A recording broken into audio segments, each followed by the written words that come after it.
Robert. Hello, Pani. How are you? I'm fine. How are you doing? Amazing. Thank you so much for coming for the my second pleasure. time My on the pleasure. podcast. Just a quick intro for anyone who's been living under a rock. Robert is the greatest author of our time. I like to think so. He is the best-selling author of 48 Laws of Power, Laws of Human Nature, Art of Seduction, War, Mastery, 50th Law, and Daily Laws. Did I leave anything out? Did you do the laws of human nature? I think Yes. you did, yeah. Mm-hmm. See, No, you got it all. You could say I'm a fan. Yes, very good, very good. All right. Well, I kind of categorized today's questions into 3 different parts. Purpose and career as like a first category, and then like people and relationships, and then we'll just kind of do like a general at the end. Yeah? I'm in your hands. You're the master here. Okay. All right. Well, the first question is kind of a banger of a question. I really like it. Everyone wants to find a purpose in their life, obviously. You want something that you like devote yourself to. You want something that you become a master. But how can you find your purpose in life?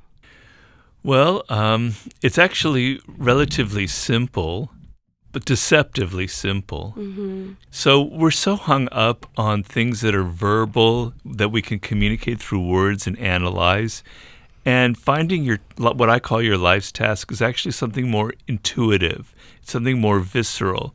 It's a feeling. It's not a thought, It's a feeling. So when you were very young, 4 or 5 years old, we've all had this experience. Some of us remember it and some of us don't. You felt drawn to certain subjects, certain activities. It could have been sports and moving, physical activity. It could have been music. It could have been like patterns of images.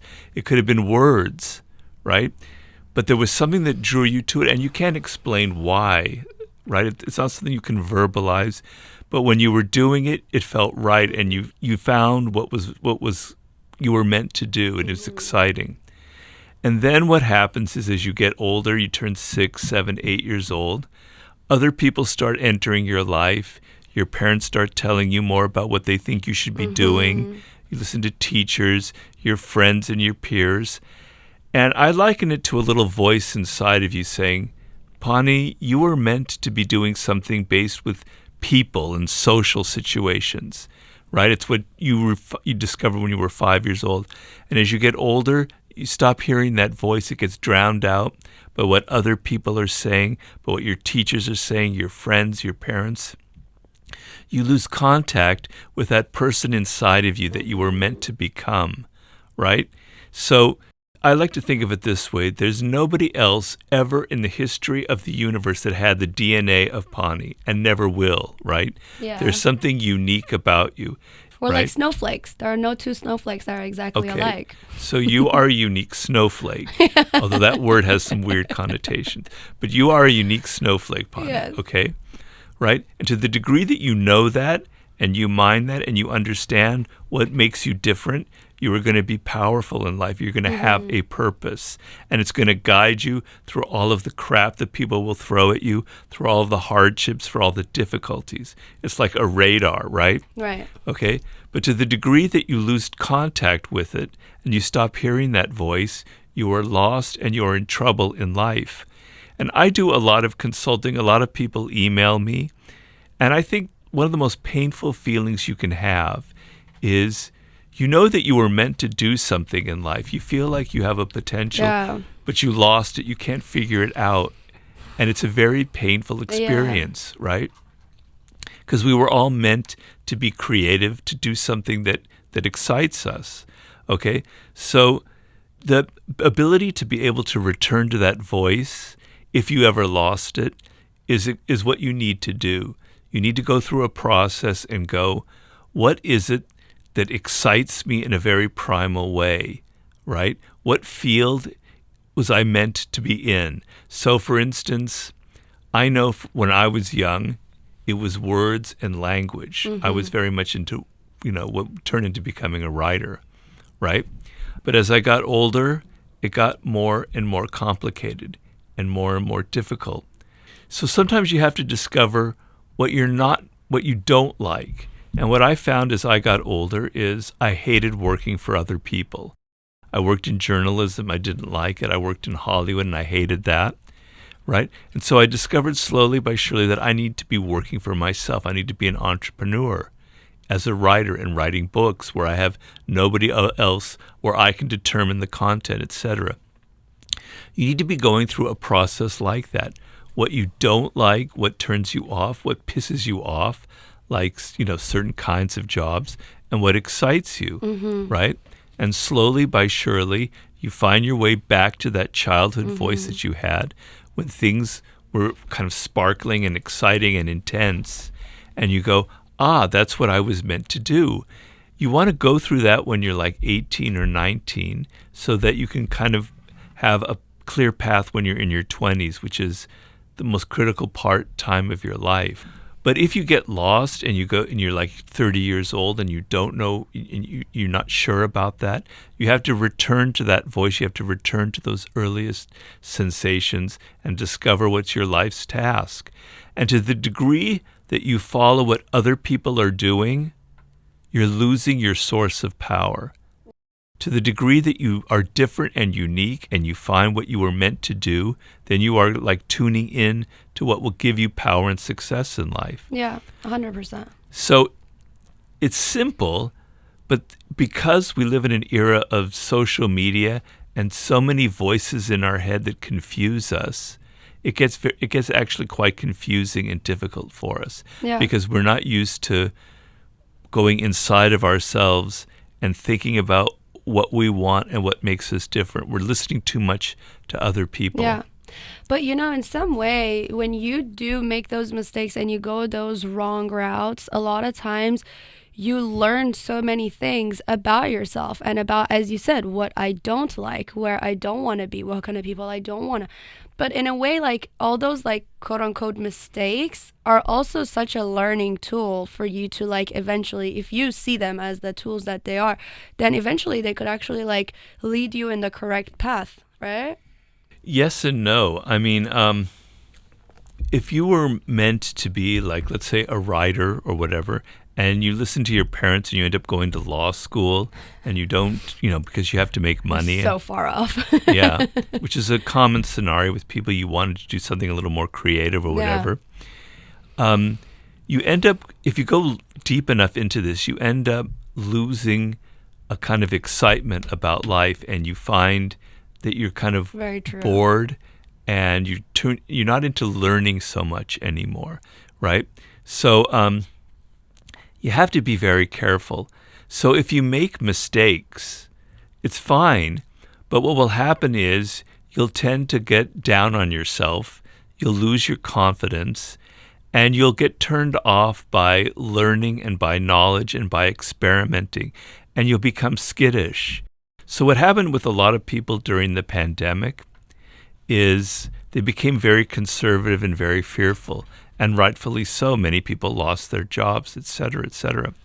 But when you get defensive and skittish in life, it becomes very difficult to find your way back. So you have to have a certain boldness and a certain adventurous and open spirit. And if you make too many mistakes in life, it will tend to kill that spirit, it's right? True. So I hate to keep returning to like my own life and my own experience, but I kind of knew that I wanted to be a writer. And I tried other forms of writing that didn't suit me, that were mistakes, as you call them, like journalism, like trying to write a novel, like Hollywood, etc. Yeah. And they were painful, and I sort of lost confidence in myself. But I knew at heart I wanted to be a writer. Mm-hmm. So if you have a sense of what you were meant to accomplish in life, let's say for you it's studying psychology and figuring out what people are like and how to connect to them. If you have an overall sense of this is what your purpose in life is, and you make mistakes, it's okay, because it'll end up enriching your experience, and it'll end up giving you more and more ways to be creative. In the end, you'll have more experiences. But if you deviate completely, let's say you did go to law school, or let's say you listened to your parents and you went into medicine or something, yeah, it would be very, very difficult to find your way back. So that's why I say it's very important that when you're young, you have a sense a feel for what that is inside of you, Yeah. and you connect to it in some way. And maybe like the mistakes that you make or like the wrong paths that you go are still like kind of close to it. So you're not so far, because that would be like a harder, reroute to then come back. It's funny you say that.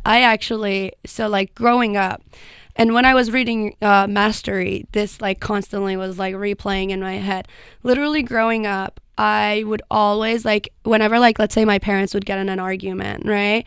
My brother is 6 years older than me. He would immediately run to his room and close the door. Like he just wanted nothing to do with it.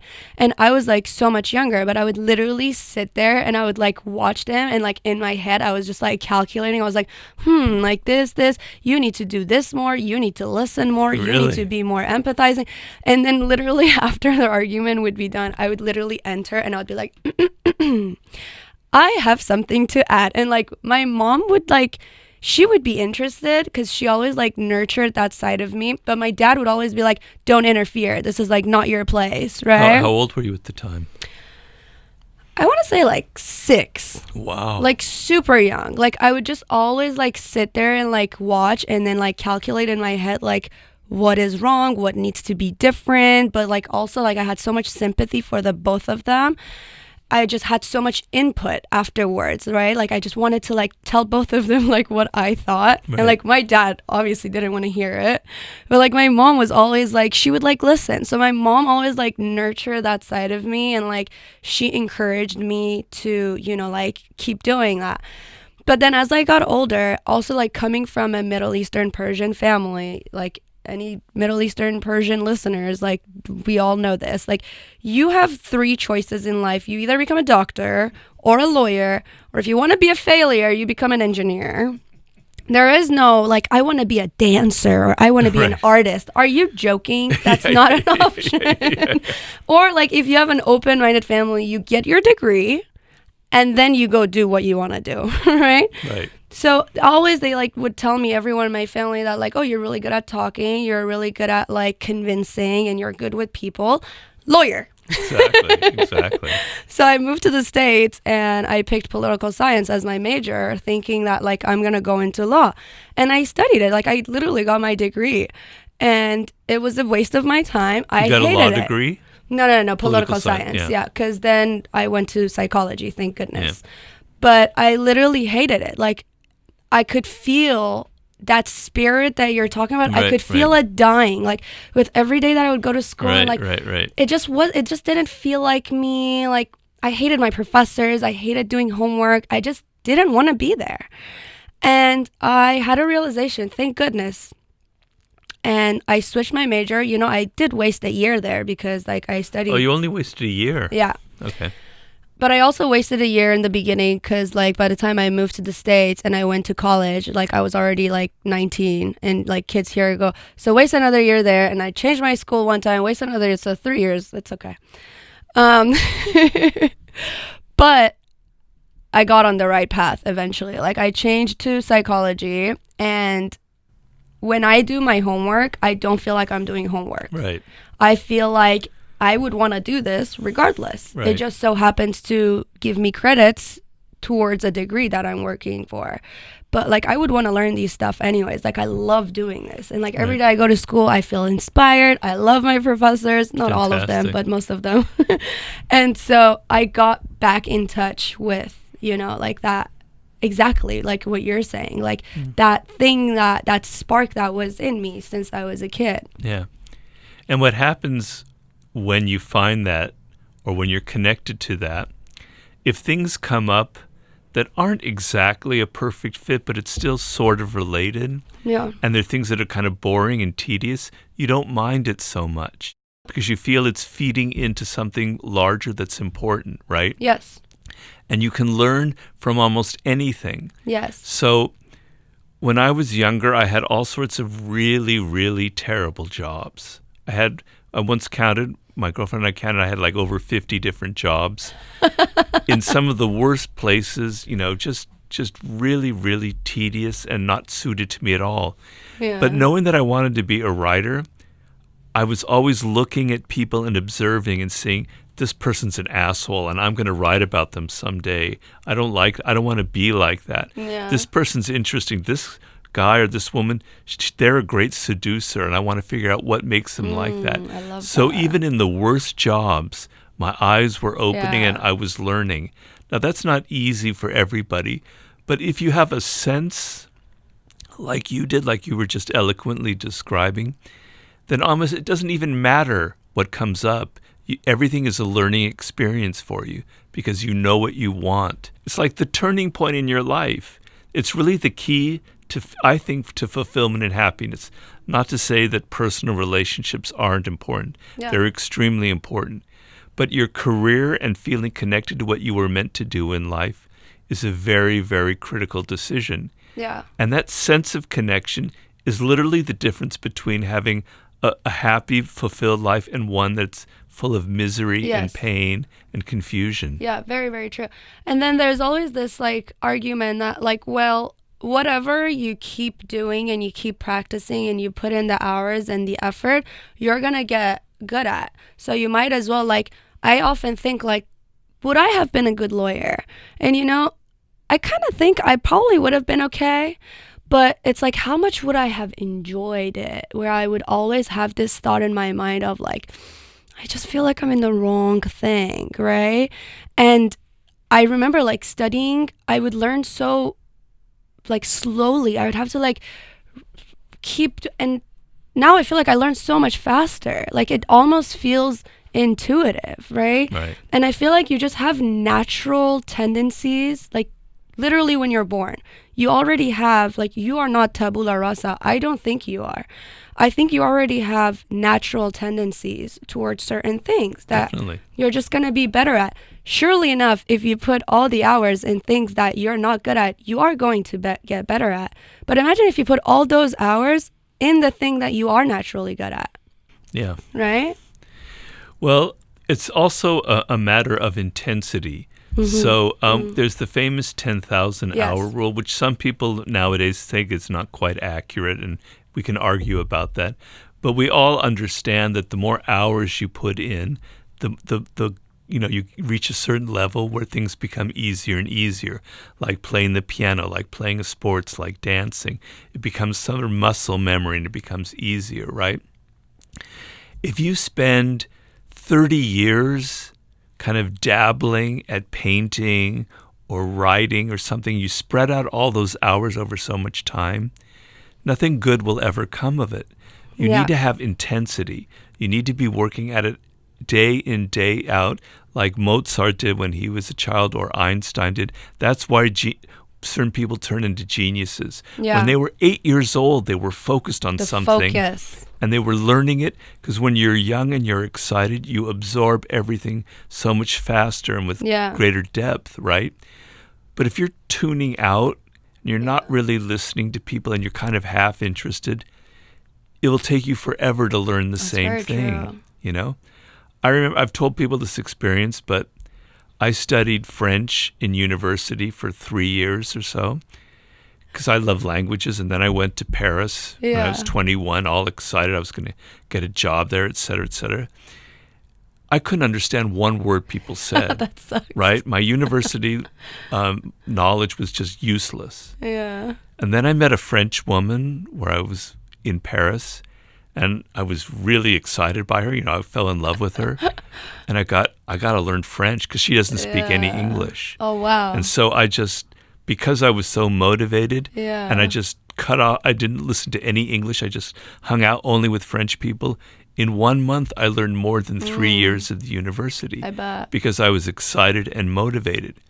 So you almost have to fall in love like I did with this woman. You almost have to fall in love with your subject and be seduced by it to have that kind Yeah. of intensity. What if you don't feel that way towards any subject, There are people that like, they're like, I'm just like not interested that much in really anything. I don't actually believe that. Yeah. I believe that there is something, you've just lost touch with it. I taught people a lot about this one book that I thought was very important for me when I was writing Mastery. I always get the title. I don't quite ever get it right, but it's basically The 5 Frames of Intelligence by Howard Gardner. It's kind of about 5 forms of intelligence. And he's basically saying your brain is wired for one of these forms of intelligence, and they're very different. I told it earlier, one of them has to do with words and language, the sounds of words. One of it has to do with patterns, which could be music or could end up being mathematics. Another is kind of kinetic, which has to do with physical movement. Another is with imagery, which would turn into like a visual artist. Oh, I love that. And then there's like social intelligence, Yeah. like you when you're a child, and it's people, okay? Yeah. So it's like at least you can figure out which category you're in. So stop thinking in terms of a lawyer, a doctor, a writer, whatever, is something specific. It's larger than that. I like that. Just figure out what kind of brain you have that excites you, right? And then that gives you a clue as to.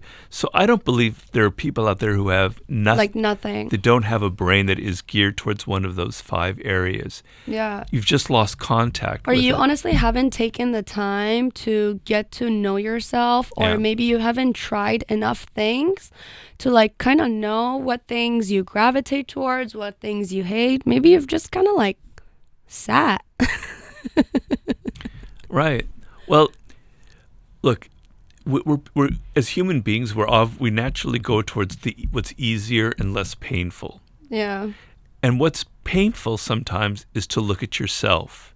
Oh, So yeah. first of all, you have to be alone. Yes. A lot of people are afraid of loneliness and being alone. So you have to withdraw from the world. You have to sit down with a notebook and your own thoughts and go, this is who I am. This is what I love. This is what I hate. It's not easy, and sometimes it's painful because you realize I made a mistake. I'm a bit lost, and this is what I should have done. What's a lot easier is just to listen to other people, to be on social media all day, Yes. and to get lost in that world. I know. It's just simple, and that's what happens to a lot of people. It doesn't mean that you were never intended for something. It's just that you're not putting in the effort. It's very true. And like we're never alone these days, because even if you're home alone, you're still on your phone. You're constantly scrolling. You're not giving your brain enough time to honestly like even get bored a little. And then like the weirdness comes out and like the creative parts come out. But you have to actually like get bored.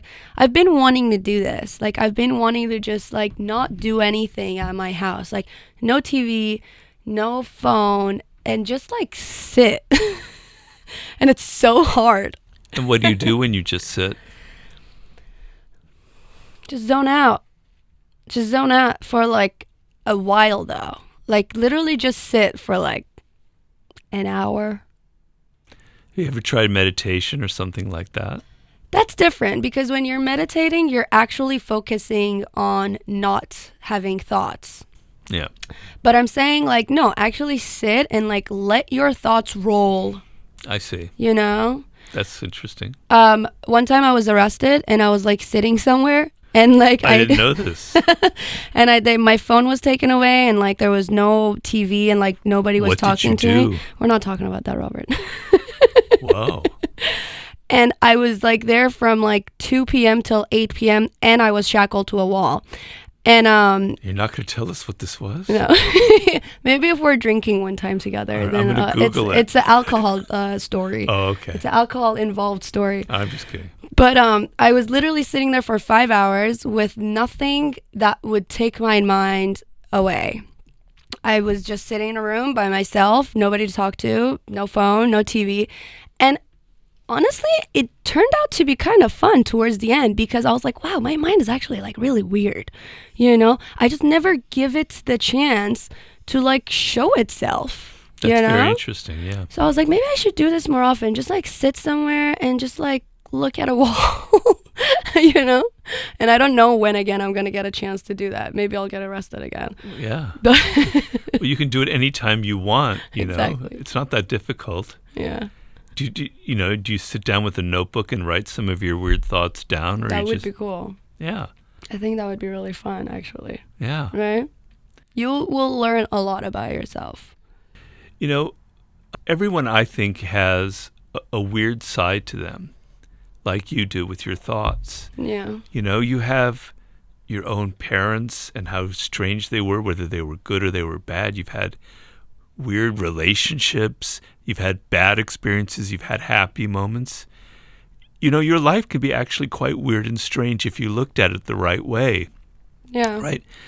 But people are afraid of what makes them weird and what makes them different. Right? Yeah. So that sitting down and letting your thoughts roll like that and seeing how strange your mind is. I mention meditation because I meditate, and when I do, I try and control my thoughts, but they keep bubbling up, and man, they are weird. They are strange, and they're interesting things come up. Memories of people that I've long forgotten about, weird experiences, associations, et cetera, et cetera. Everybody has that. Everybody has a creative side to them. It's just lost. It's just buried.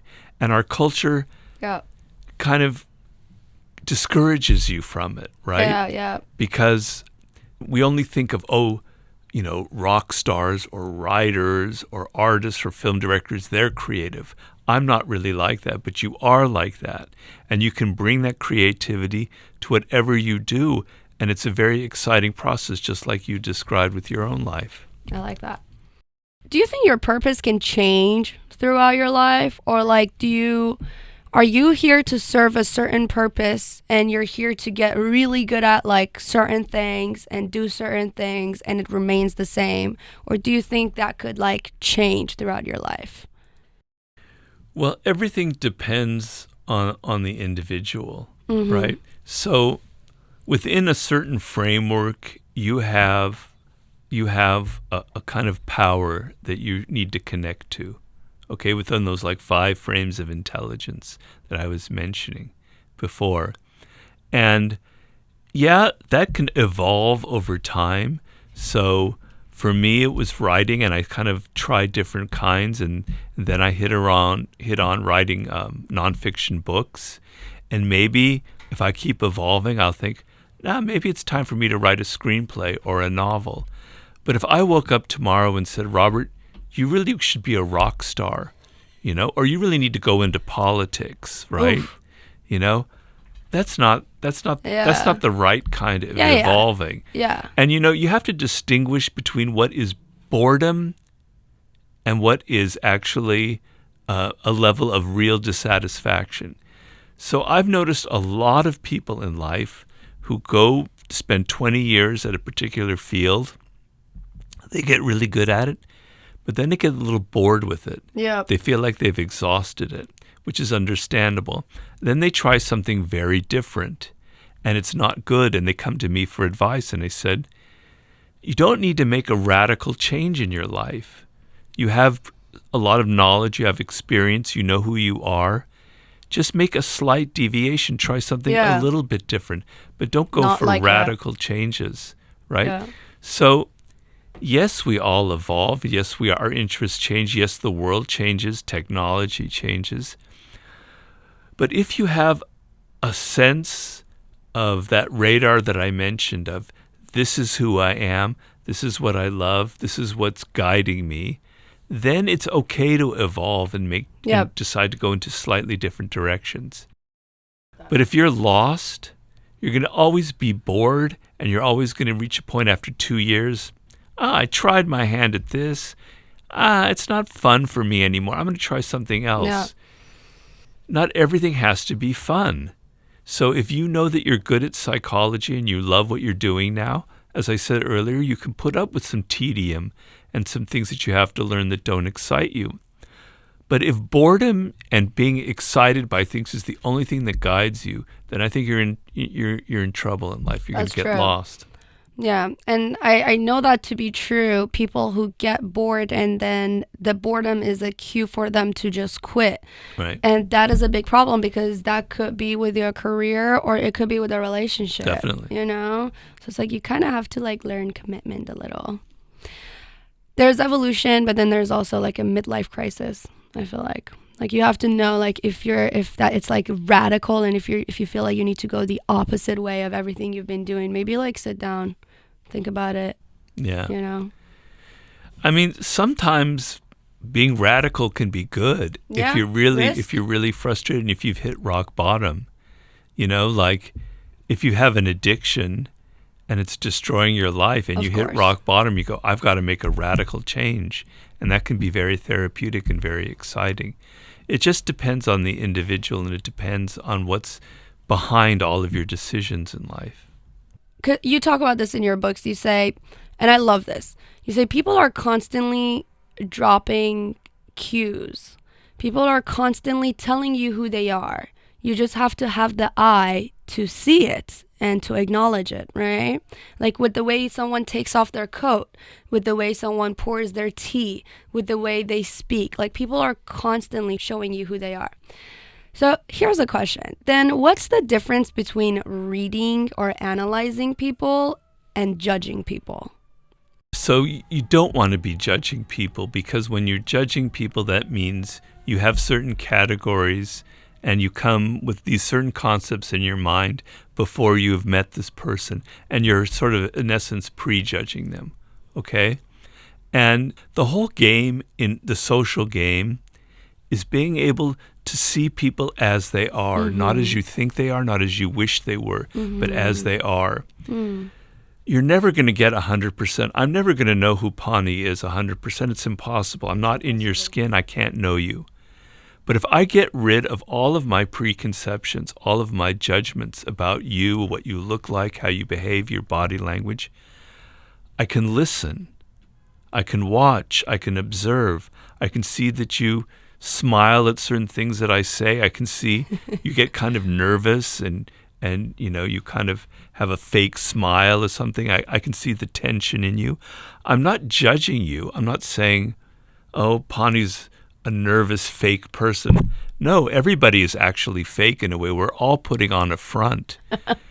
Get rid of your judgments. It's an incredibly liberating feeling to not judge people and to just be open to their spirit. That's not to say that there are not toxic people out there, okay? They're not raging narcissists. There's plenty of them, particularly now in the world. Yeah. But if you can drop your judgment, if you can just listen and watch them first before you figure out that they're such a narcissist, then you're able to gain more information about them. Sometimes you have to even try and understand them to a degree so you can figure out how to get rid of them in your life or how to deal with them on a better level. But if your first reaction is always to judge, you're never going to go into the depth. You're never going to get behind their surface. You're never going to go into their skin and figure out what makes them tick, right? So everybody that you confront is different. Everyone is like a book that you have to read. And you want to be excited about that. You don't want to close yourself off with your judgments. So to the degree that you can stop putting people into categories, you're going to be better at the social game. So true. You also have to just give the room for people to surprise the fuck out of you, because people can do that. People can be so shocking and so surprising. Like, I don't know. I think everyone has experienced this where you literally think to yourself, damn, I was wrong about this person. Yeah. And those are only the times that you came to find out that you were wrong, right? There's so many times you never find out, right? Yeah. I love that. You brought up toxic people and narcissists. Yeah. And I think these are two words that get thrown around awfully a lot lately, right? These are like they're like these like buzzwords, right? That like people have learned recently. Like every girl I know calls their ex a narcissist. All of them. almost all of my girlfriends call their ex-boyfriends narcissists. And they call their girlfriends toxic.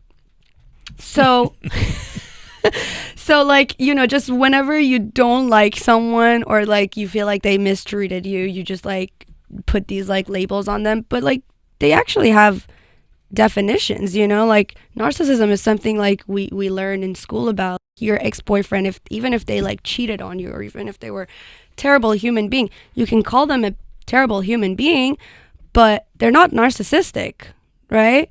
And I wanted to ask you, because you talk about this in your books, you like talk about toxic people and it's like so fun. I love those parts. How would you define a toxic person? Like, how do you know if it's just someone that you don't like or if it's actually a toxic person? Well, first of all, I disagree with you. It's the first time I've disagreed with you, and probably the last time.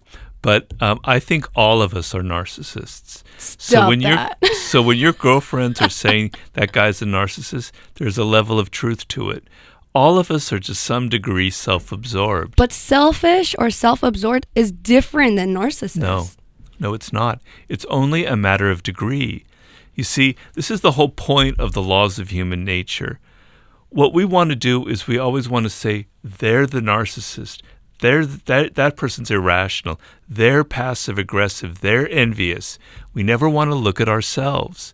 And if it's human nature, if we are all cut from the same cloth that evolved 200,000, 300,000 years ago, there's not a single human being that's an exception. Mahatma Gandhi had a narcissistic streak. Martin Luther King had a narcissistic streak, and when you read his biography, you can see it, and he would probably admit to it. Everybody has a self-absorbed streak. If I mention something and it has to do with you personally and your life, and I say something that reflects like your birthday or your astrology sign, your eyes light up because you are interested in yourself more than anybody else. I get I'm that. sorry to say that. No, I get it's that. It's true. You have a narcissistic streak. Some people are what I call deep narcissists, right? They go deeper into it.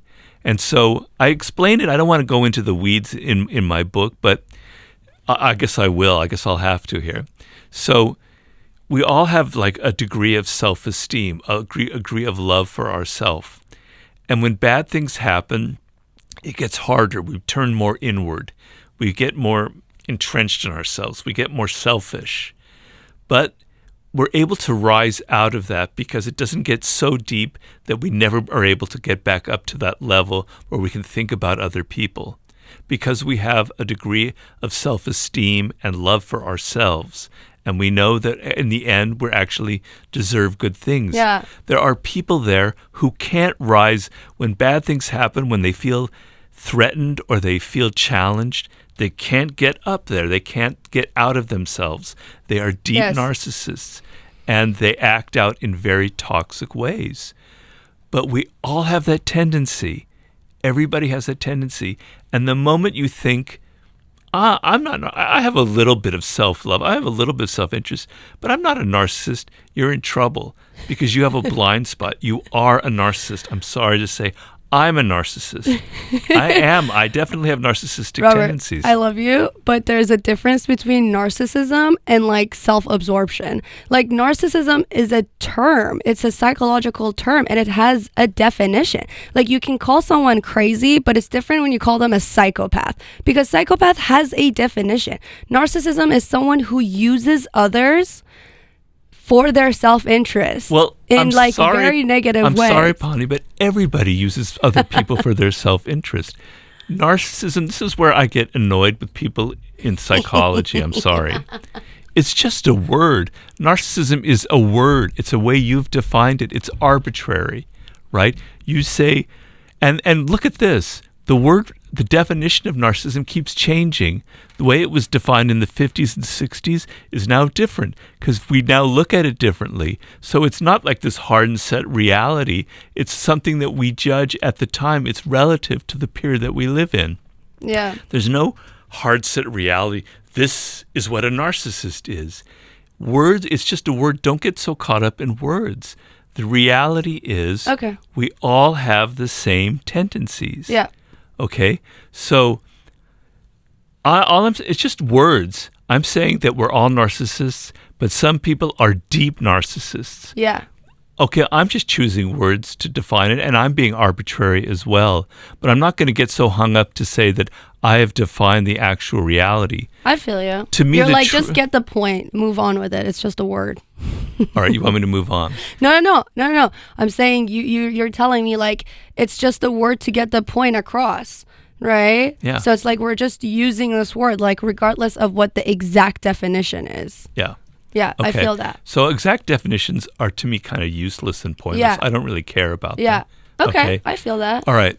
So now to get to your very important question of how do you identify a truly toxic person? Okay.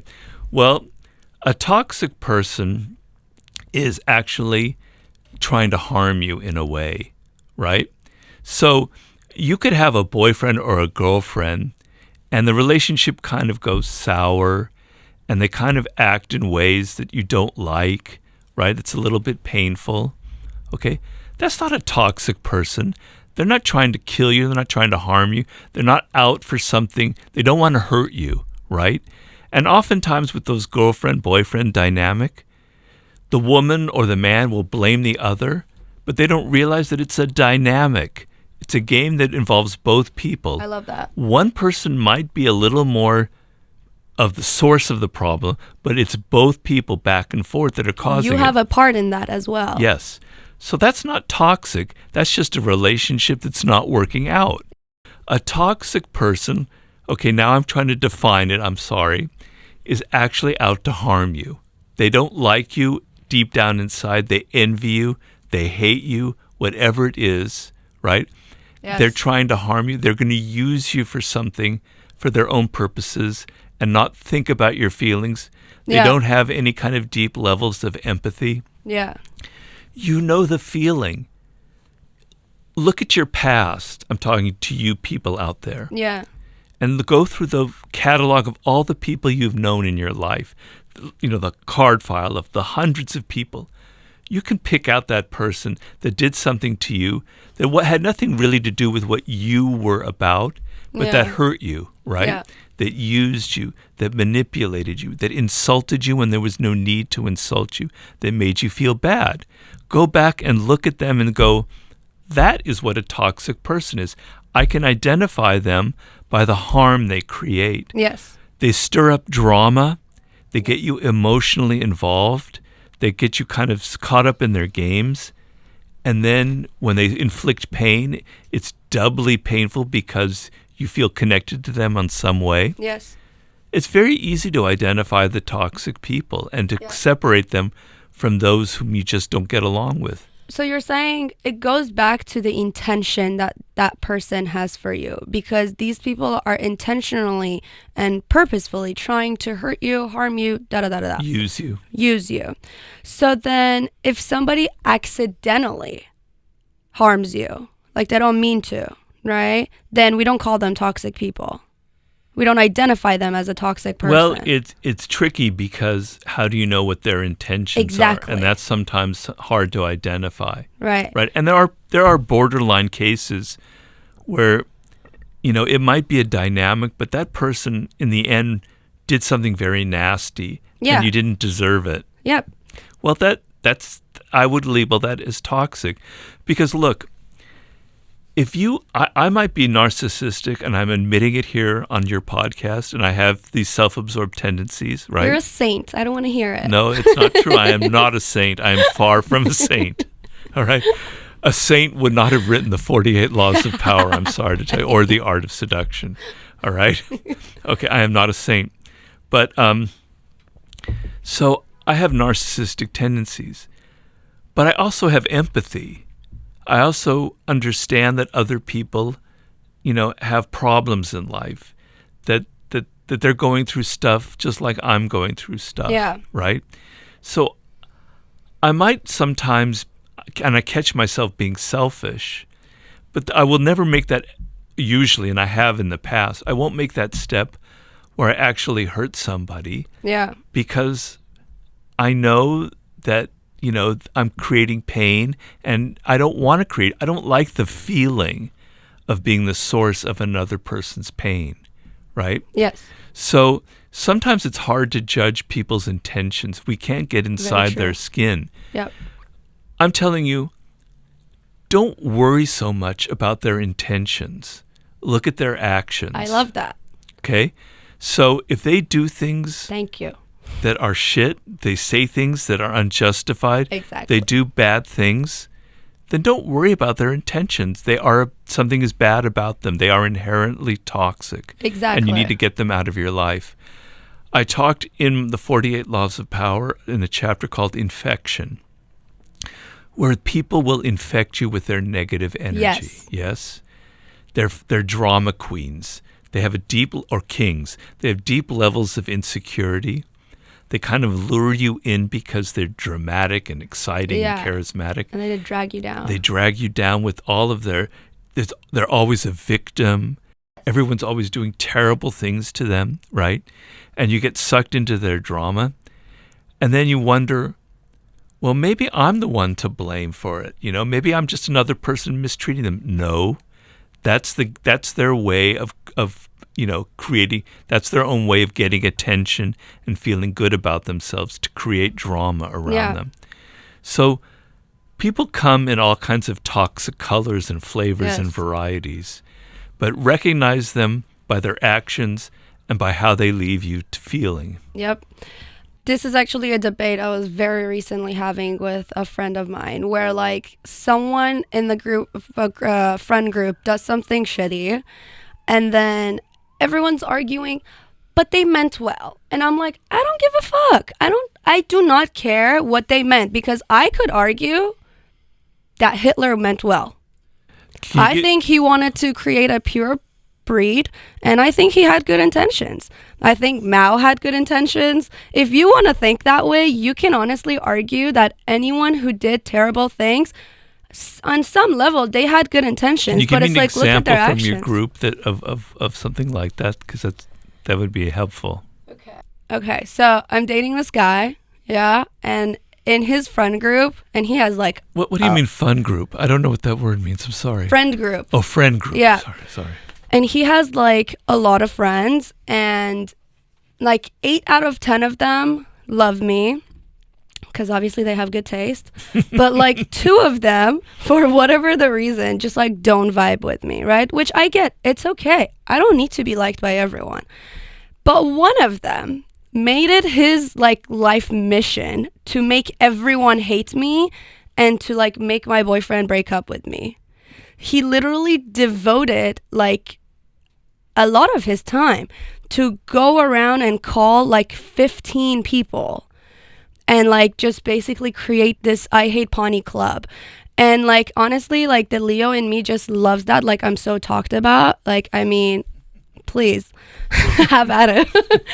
But I mean, like, these are like men in their 50s. And I'm like, I love that. You don't have anything better to do, because the amount of time that was dedicated to like basically go around and like call everyone and get everyone to hate me is fascinating. And my boyfriend goes, but like he means well. He's like trying to be a good friend and he's trying to protect me. And I'm like, but a good friend would just come to you and be like, hey, this is what I think, but I trust your judgment. I just wanted you to know that maybe there's something that I saw that you didn't see, and I just want to like, communicate that with you because I care about you as your friend. That's one thing. And I get that. I want your friends to be protective of you, of course. But it's a whole nother thing to go around calling like 15 people and like spilling poison in like everyone's ears and basically like trying to get everyone to hate me. And he agreed. Well, who agreed? My boyfriend. Yeah. Well, I can talk all I want about empathy and understanding people, but at some point you draw a line. That's a toxic person, and though, you wouldn't go, you say? that person is bad. They're ill-intentioned. Yes. They're evil. They're ugly. They've got bad energy. I'm sorry, but that's just the way it is. Yeah. There's no way out. There's no kind of murky little thing where, well, maybe they meant well, maybe this or the other. I'm sorry. At some point you have to say, because what will happen is if you're too nice, if you're too soft inside, if you've got that marshmallow interior, then you're going to be a victim for your whole life of these people, because you never know when to cut them off. Exactly. You're always going to go, well, maybe I'm partly to blame. Maybe they're not so bad after all. That's how they ensnare you in their games. And a lot of times in life, what you have to do is you have to set limits, and you have to Boundaries. know how to get rid of people. Yes. The art of getting rid of people. I could write an entire book about that. I love that. To get rid of people that you don't need in your life, that don't contribute to you, that have bad energy, that fill you with bad ideas, that kind of constantly make you doubt yourself, etc. Get rid of them. Don't have them in your head anymore, and don't think about them, right? Yeah. But this idea that everybody has good intentions, that's just bullshit. So let's settle this. Actions over intentions. Because at the end of the day, I honestly don't care what someone thinks in their head, but it's what you take action on, right? So it's like, would you go and arrest someone who's murdering or raping in their head? No, you don't. But once they take those actions, If you then did you that, go. you'd have to arrest every single human being on the planet. Right. Exactly. So it's like intentions don't matter. It's like actions over intentions. Yeah. I loved this part. I took a picture and I posted it on my feed on Instagram. The chapter on shadow work. What do you think of shadow work? What is it? How can it be done? First of all, you have to understand what a shadow is. So the way I describe it, when you were very young, we did this earlier on, but when you were very young, 3 or 4 years old, you hadn't yet been socialized by your parents, by your peers, by your schools. You had all of this energy, right? And some of it was good and loving, and some of it was dark and ugly. You were a child. You didn't know any better. You hit your brother. I remember my sister, whom I loved dearly, older than me, my best friend. She got angry at me, and she would put the certain kind of medicine in my soup to make me sick. That's what kids are like. They do things like that. You hit people. That's like really smart, actually. Yeah, it was. I would just like throw things at my brother. Well, She's a lot more calculated. She is. Well, she comes from my family. We're a calculating family. Anyway, that's what you are when you're a kid. You have all of this energy, right? Yeah. And then you reach a point, you're 5 years old. I don't know what age it is. I'm just throwing that out. Your parents start saying, come on, Robert, you need to be a nice person. You need to be an angel. I don't want you embarrassing me in front of my friends. I want you to seem nice. And then you go to school, and the pressure is to, be good to the teacher, be good to your friends, et cetera, et cetera, et cetera. As you get older and older and older, that dark energy that you had, that is you, that is being a human being, that's being alive. Yeah. It's like what any animal has. You start pushing it down. You're embarrassed about it. You don't want anybody to see it. You don't want them to see your aggressiveness. You don't want you to see kind of the bad thoughts and ideas that you have. So you repress it. You push it down deeper and deeper and deeper and deeper and deeper. And then you're 22, 23, and you have this smiling, pleasing front. Yes. You're always so nice to people. But you're repressing a lot of what is really inside of you. Yeah. And then suddenly at some point it comes out. You say something bitchy or mean or passive aggressive, or you do something kind of hurtful, or even less obvious, you're constantly late in meeting someone, which are all signs of passive aggression, right? You're like half a human being, okay? Yep. If that child was like a full globe, a sphere, you're cutting off half of it, like the dark side of the moon is back here, and you're half a human being. You've cut off your energy, because that dark side, you don't want to be acting on it all the time. You don't want to be pulling your sister's hair. You don't want to be pouring medicine into people's soup when you're in your 20s, obviously. But it has energy. Yeah. It has purpose. It has drive behind it. It's kind of creative. There's something to it.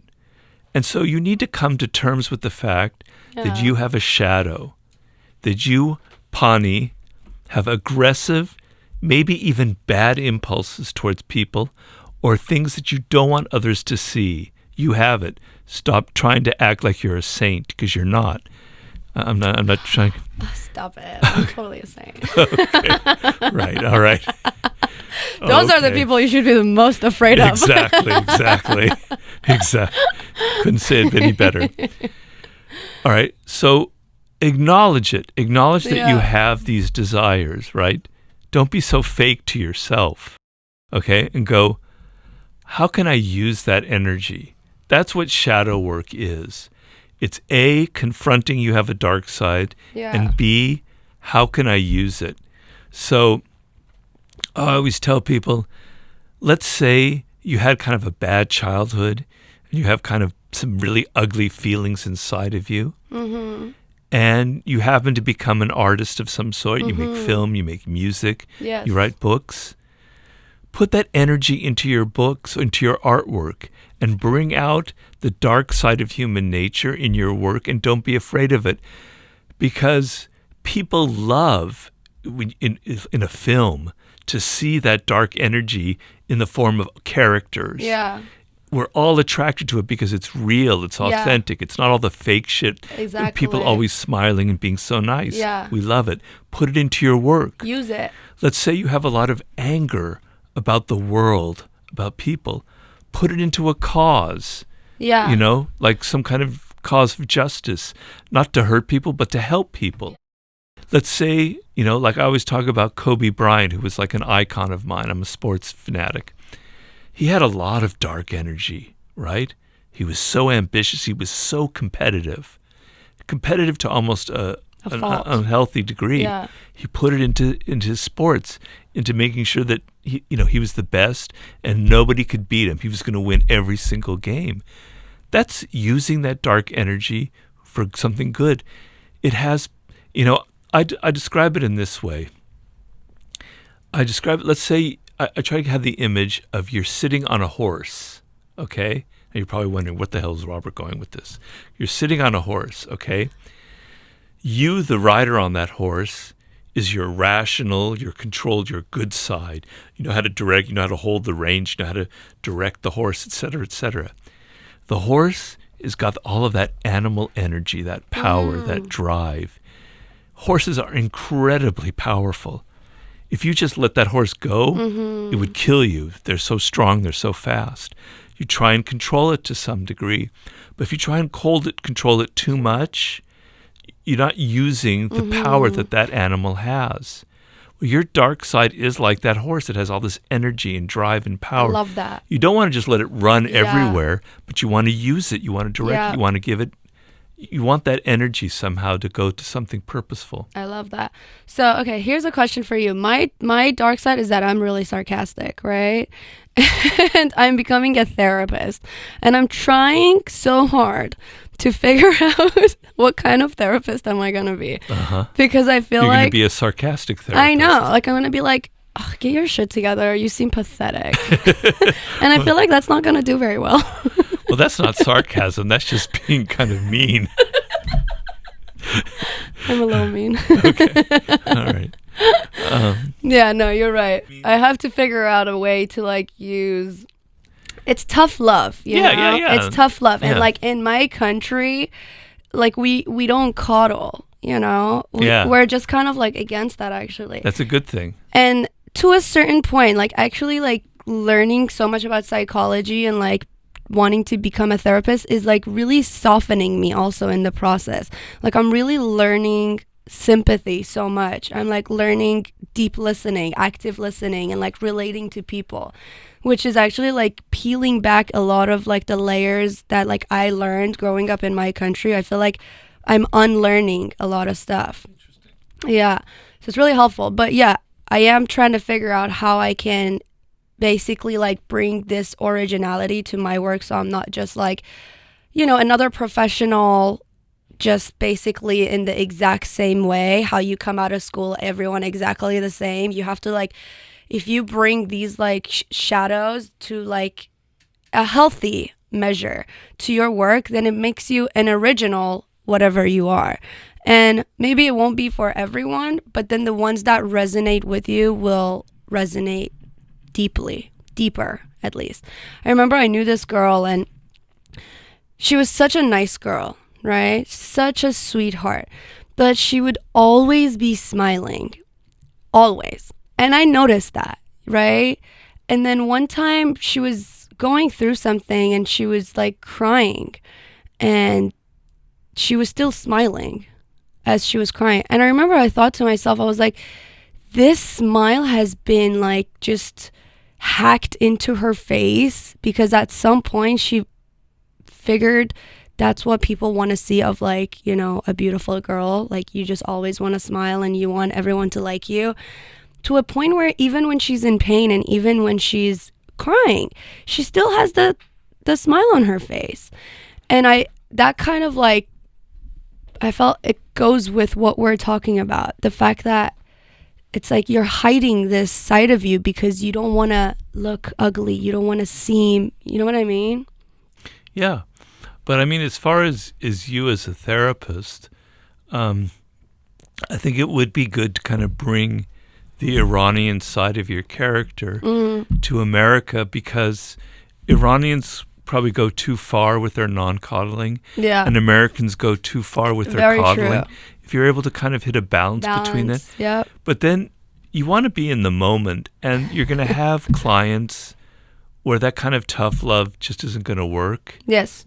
So I think a good therapist is able to kind of see the individual and Yeah. adjust the way they are to each person. But in general, you're a little bit tougher than some of these American therapists who are always trying to just listen. I've been in therapy before, and it's really gets kind of annoying when they just listen and just kind of mirror everything you say. And sometimes you want them to say, Robert, you're a fool. You shouldn't have done that. Here's what you need to do. So Yeah. Americans go too far. So you as a therapist, you find your own purpose, your own way, your uniqueness by kind of bridging those two Yes. backgrounds. I think that would be very powerful. I'll be at your service, Robert. Just give me a year. I'll have my degree. Okay. I don't know if one should have a therapist who's a friend, though. Is that conflict of interest? I think so. Are you saying we're friends? Well, Okay. I mean, I might be in your friend group. Yes, you are. Okay, we're in the last category, and I know this is probably like going to be hard for you, but I'm going to make you pick 2 or 3 of like the most powerful laws. It's kind of like picking your favorite child or something like that. But what do you think are like the 2 or 3 most powerful laws? It is very difficult, but I would say interaction with boldness. Yes, that's mine for sure. People are too timid in this world, Mm. and it goes a lot with what we were saying earlier about your purpose in life. Once you know that you're unique, once you know what makes you different, go for it. Don't Yeah. be so afraid. Don't be so timid. You know, we're as human beings, we're attracted to boldness. Yeah. It's what we like in certain animals. We go, wow, that tiger, that wolf, they can't be tamed. How exciting, right? Boldness has a certain attractive appeal to it, okay? So when I wrote the 48 Laws of Power, I really, really disliked self-help books because I thought they were so soft and so unrealistic. Because my experience of the work world I agree. was people have egos, there's Yeah. politicking, there's games, there's manipulation. So when I wrote that book, as you can tell if you've read it, it's quite bold. Very. It's almost too bold. It's like shocking, and I'm describing what to do and how people act in the world. Yeah. But that's what made the book a success. Yeah. If I had been kind of like, crush your enemy totally, but don't be too hard on them. Kind of be nice while you're crushing them. Who the fuck's going to want to read that stupid book, right? Very true. The boldness of it is what makes it work. Yeah. A musician who he or she kind of expresses their emotions, they're bold with it, we're drawn to that. Yeah. In any endeavor, that's who gets our attention. Be more bold in your life. Don't be afraid to look stupid. Certainly. That like holds you back so much. Certainly. A lot of younger people are very much afraid of that because social media has gotten so much into their blood. Yeah. They always have to be presenting the best front possible, but sometimes just... Because then you're worse. Yeah. Yeah. Then, one that's similar to it, I mean, it's hard to pick, but I know. I like, there's a law, learn to keep people dependent on you. And the meaning of that is the following. It's very much similar to boldness and the other things, but if you're in a job or a career where you can be replaced, where there's somebody else who can do your job, who is younger, cheaper, better looking, more energy, you're going to be fired tomorrow. Right. Right? There's no reason for it. And the work like world that. is ruthless. Yep. They have no mercy for you. You're going to be fired tomorrow if they can replace you. So the game of power, is to be irreplaceable, right? What you do to fire you is going to cause a lot of pain. It's like if you have a garden and there's some tree that's gotten all throughout your garden, its roots are everywhere. To pull it out, you're going to have to pull out everything in your garden. It's too painful. You just leave it alone, let it grow. They are so dependent on you. You have certain skills, you have certain things you can do that to get rid of you is too painful, and they won't. And the way to do that is to have skills that are unique to you. Yeah. So you cannot be replaced. And in that chapter, I give you sort of strategies for that.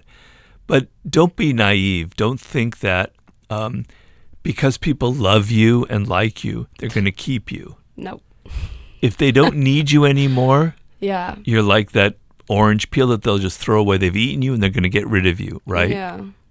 So to be needed and depended on is much more important than to be liked or loved. And a lot of people make this mistake. They think the game is to make the boss love me or like me. That's a bad idea. That's going to cause you a lot of problems in life. I agree. Because liking and loving is a very confusing emotion and really shouldn't be involved in the work world. And it comes and goes. It comes and goes. Like you can't count on people's emotions. It often turns into its opposite. Yeah. So it's fickle. You want to be needed, not loved. That's the other law. Yeah. Then the other law that I like, I mean, as I said, it's impossible to choose. I'm sorry, I have 48 children. I don't know how to. Law 48, assume formlessness. The reason I choose that is you want to be a strategist in life. You want to be able to figure out what the moves are that you need to do, right? You want to have a clear head. And what trips you up is you have all of these experiences, you have all of these ideas, and they become set in your mind. This is what I need to do. This is what people are like. This is what the world is like. This is what I'm good at. This is what I'm bad at. You get rigid and closed inside of you. All right? And it's going to cause you endless problems. Yeah. Because every person you meet, every circumstance you encounter, every job that you have, every situation in life is different. You want to be fluid. You want to let go of the past. Yeah. Right? You want to let go of all those traumas and be alive in the moment and go, my idea yesterday, it actually sucks in the present. I'm going to have a different idea. What I did a year ago, it's not going to work now. I'm going to adapt. So being fluid and formless in life is a very powerful way of being, where you're able to adapt to change, adapt to different people, adapt to different problems. Those would be three. I think Bruce Lee kind of talks about that when he says be like water. Yes. Yeah. It's very true. You reminded me of something I actually wanted to talk to you about. Sure. But I can't believe I didn't put it in there, but you reminded me. Did you watch the last Spider-Man movie? Which one was it? It's the one where it's multi-dimensional with all the 3 Spider-Mans. And okay. So recently I've been watching these movies and they make me think of these laws a lot of times. And I watched this last Spider-Man movie, so I hope some people in the audience, I'm sure, have watched it. And another movie, I think it might have been Marvel as well.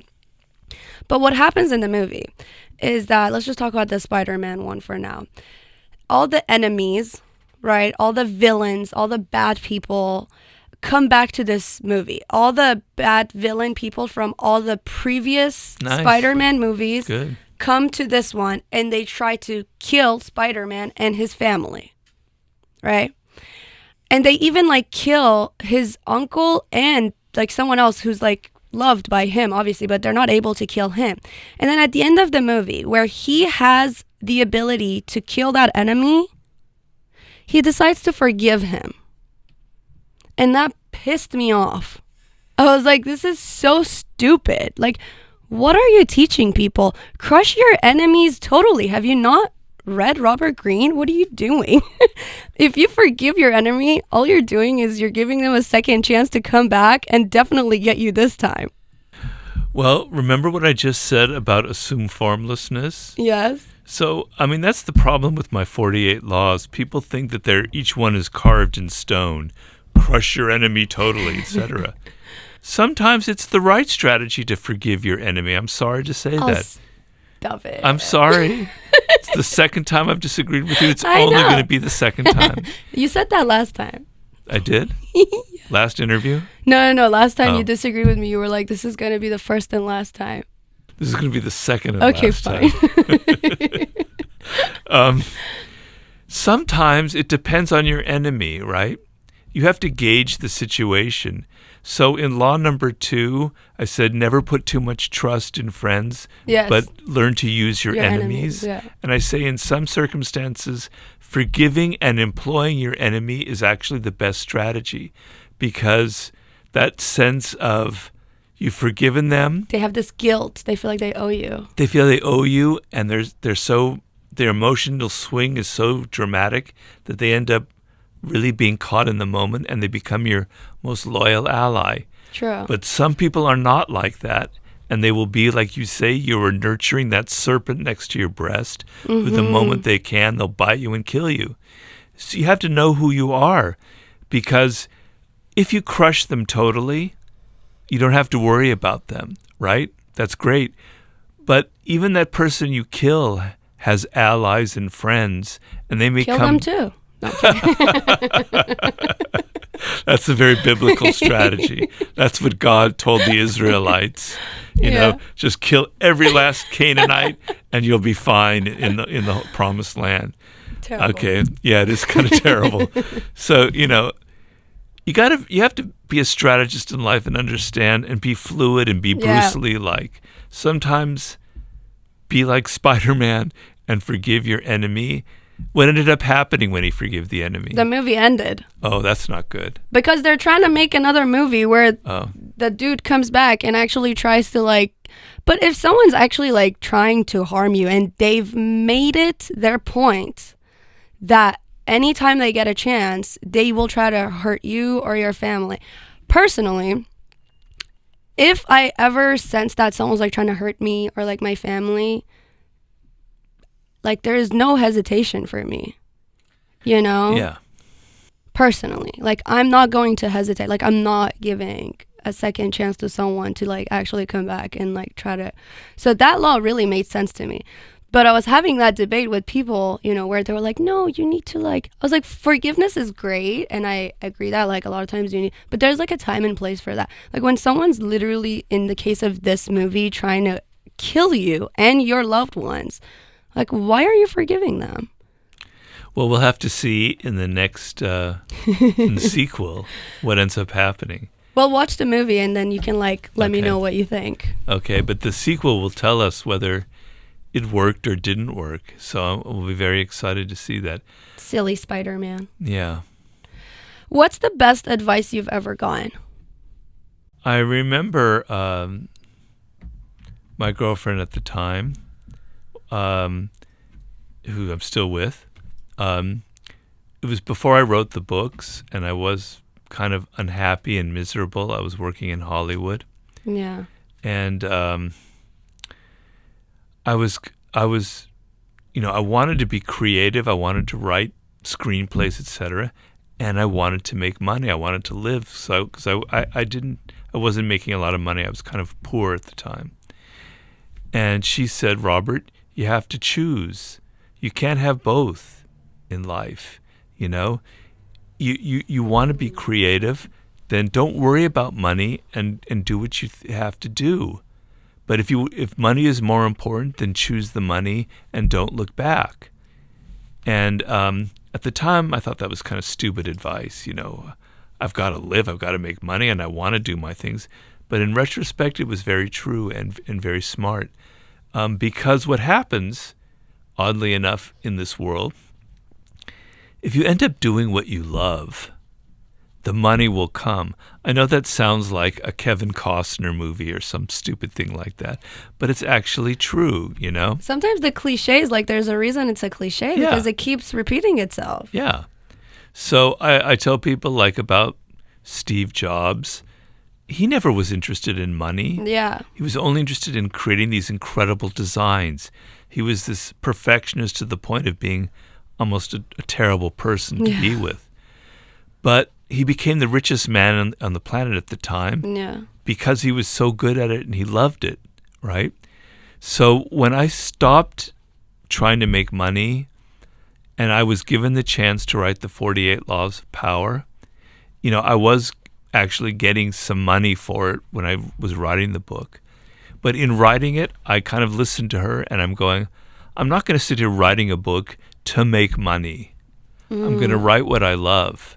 I'm going to write what excites me and interests me, which Yeah. means using history. Yeah. Who's ever read a self-help book where everything is illustrated with stories from Louis XIV Yeah. and ancient China, Amazing. And I'm going to put things on the side. Yeah. I'm going to be weird and I'm going to be different. That and was if nobody weird. reads my book, they can go, I'll go to hell. I don't care. I'm going to be me. I'm going to have fun. Yeah. And then I made money and I've had success. So I think there was some wisdom in that. I don't know if it's applicable for everyone, but you asked me the best advice for me, and I think that ended up being it. So basically what you're saying is follow your heart. I wouldn't put it quite in those terms. What's your, this kind of like, well, it's not the same, but what's your favorite quote? I have several. I have one by the British Prime Minister Benjamin Disraeli from the 19th century, which was, never complain, never explain. And what it means is, don't complain about life. Don't explain what you're doing or why you're doing it. Just do it. By whining and complaining, all you're doing is making people think bad things about you. You're looking weak. And when you complain a lot, you have a mindset where everything is kind of a potential complaint. Stop whining and stop explaining yourself and just do things in the world and let your actions speak for themselves. Okay? And then I've always been taken by this quote from the poet W.B. Yeats. The gist of it is, here's life and here's death.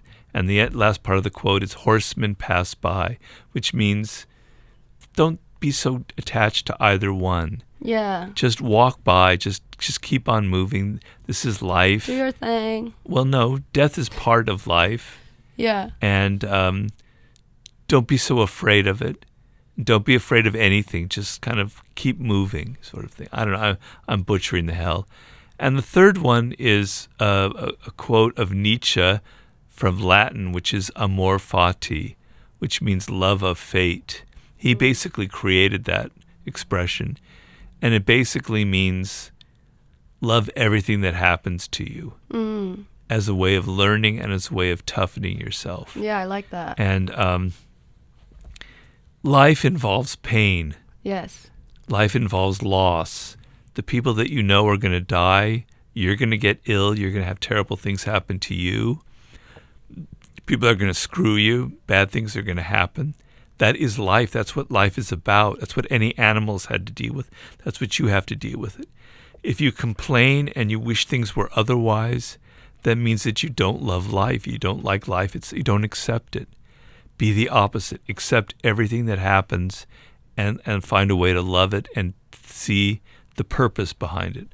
I've found that very helpful, particularly what I've been through in the last 4 and 5 years now. Amazing. Last question. Do you think life is more beautiful or more painful?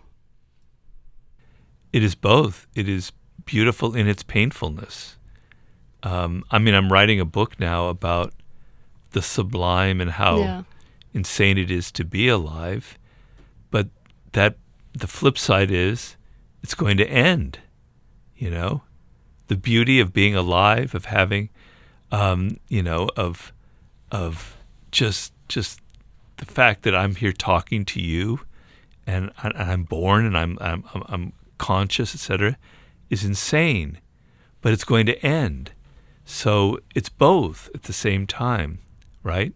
And in my new book, I'm trying to say there are things in this world that are both painful and pleasurable at the same time. And they're actually the deepest emotions you can have. And they're actually the most brilliant and best experiences that you can have in life. Because everything that happens that's pleasurable has a seed of pain in it, because it's going to end, right? You're involved in a relationship. You're deeply in love with this person. It can't last forever. I mean, one of you will you'll break up or one of you will die first, right? There's always an end in things. So everything that's pleasurable has pain inside of it. And every pain has pleasure inside of it, because it's going to end as well, and you're going to be over it. And then, life will resume.